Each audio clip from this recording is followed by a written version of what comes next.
Today's Tuesday, June 30th, and this is your Money Tree Moment. All right, so let's go ahead and jump right in. Starting off with some sad news this morning. Very, very sad for me. Um, you know, um, I'm going to be, it's going to be, a tough day for me because Germany got knocked out of the World Cup. Yeah, yeah. Um, as some of you know, as many of you know, if I have not mentioned before, I was born in Germany. Um, it is, when it comes to football or soccer, it is my favorite team. Um, Germany was knocked out of the World Cup yesterday, so I've been mourning since yesterday. Um, but no, no. But all joking aside, it's sad to see my team get knocked out real quick. Sad to see that my team get knocked out. Both the Netherlands and Germany were knocked out yesterday. Um, and so yeah, it's good for soccer. It's good for football. It makes the things interesting. It makes things interesting to have different teams now have a chance to win the World Cup. So yeah. All right. Enough of that. All right. So today's money tree moment. Um, I was actually when I woke up this morning, I was thinking about the word inheritance. And I thought this would actually be a good topic to do today. Um, and I think that one of the most important things that we need to think about um, as soon as we start to accumulate any assets in our life, um, whenever we start to accumulate them, whatever age it is, we need to start thinking about how are we going to secure those assets that we've worked so hard and pass it down to those individuals that we want to pass it down to or not pass it down to, right? And so I remember very, very well when I was in boarding school in Zimbabwe many years ago. I remember I remember a teacher said to us, I forgot which teacher said to us, I'll never forget it, but he said to us, make sure you have a will. As soon as you start to accumulate any assets, I remember you saying in university, as soon as you get your first car, your first, whatever first asset that you buy, make sure you write a will, write a will, write a will. And that definitely was drilled into my head. This was during my time at Peterhouse in Zimbabwe, and so um, I'll never forget that. And in thinking about that, um, one of the tools that I did some research on, I was aware of them. Did some more research on this morning. Is a what is called a trust, right? Now this is very Now, this is something that is available. A trust is available in the United States. Obviously, my audience is around the world. I'm sure there are trusts in other countries, or some form or version to it. I'm sure there are, but I don't want to make a comment on them because I just don't know. But I'm going to speak about trust in very general terms. This is not financial advice. I'm just going to talk about what a trust is, right? And whether you decide to use it or not is totally up to you. Again, this is not a financial advice. I'm just going to talk about what a trust is. So a trust designates a successor trustee who can seamlessly step in to manage your finances and pay bills in the event you're incapacitated, avoiding the need for a court-appointed guardian. So basically, what a trust does and a trustee does is that in the event that you get incapacitated, you can't handle your finances anymore, whoever you put on as a trustee can immediately, um, if your assets are in a family trust, that person can immediately take over the finances and make sure that your bills are paid, make sure that your affairs continue to run, um, without the needing without the needing to go to court and having a guardian appointed. That's what a trust is.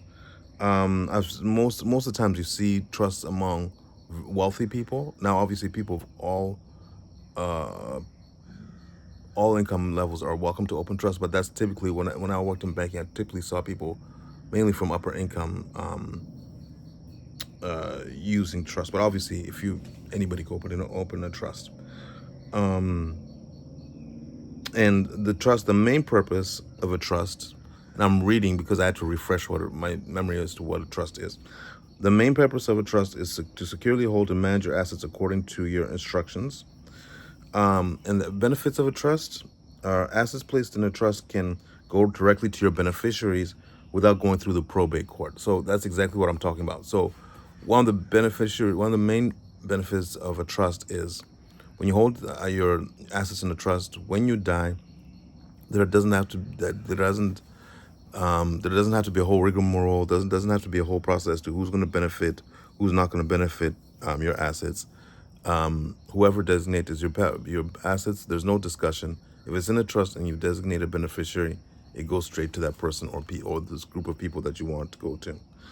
You can set stipulations in your wealth. So you can decide in a trust how much of your wealth goes to this person, how much of this asset goes to that person.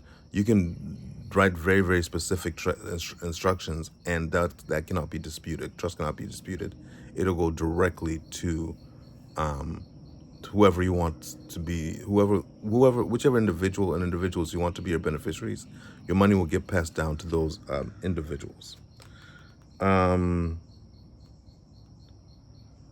then certain irrevocable trusts. Oh yeah, so there's a revocable and irrevocable trust. So if it's an irrevocable trust, they protect your legacy from third-party claims, lawsuits, creditors, or a beneficiary's divorcing spouse. So what, in layman's terms, plain language, if you have a certain type of irrevocable trust, the benefits is that when you die, if you owed money, or if there's a lawsuit or creditors, or or one of your beneficiaries, if their spouse is divorcing them, they cannot get that money, right? So that money cannot be touched. And so, but basically, in the most basic terms, what a trust does, it avoids the need to have a court-appointed guardian. So, what am I saying? I'm saying that if you decide to have a trust is a vehicle for you to move your money to whoever you want them to benefit it without going through the court process, in the simplest terms. And you can be very specific about who's allowed to get those assets in those trusts. But basically, it's by having a trust, it's a very good way of basically it's a way for you to pass your money down to whoever you wanted to without going through the court system at the most basic level. All right. Now, again, obviously, this channel is watched all over the world. Consult your financial professionals in your own local country to see what versions of a trust, if that's an option that you want to explore. Again, this is not financial advice. I want to make this 100% clear. I'm not providing financial advice. This is general financial information that I'm providing to my audience. This is something for you to take and to do your own research and get advice from a trusted financial advisor and a banking professional as to whether a trust is something that is for you. But what I'm saying to you in general is that most of us don't like to talk about our death or think about our death, but it is a reality of life, and it is necessary for us to plan ahead as part of growing our money tree. Because I can tell you this, we always used to, when I worked in banking, we always used to talk about the race to the bank. And what is the race to the bank? Two instances that the race to the bank happened. When a couple was getting divorced, they would race to the bank to try to close the account and try to move assets around, either one of the spouses. And the other race to the bank was when somebody passed away,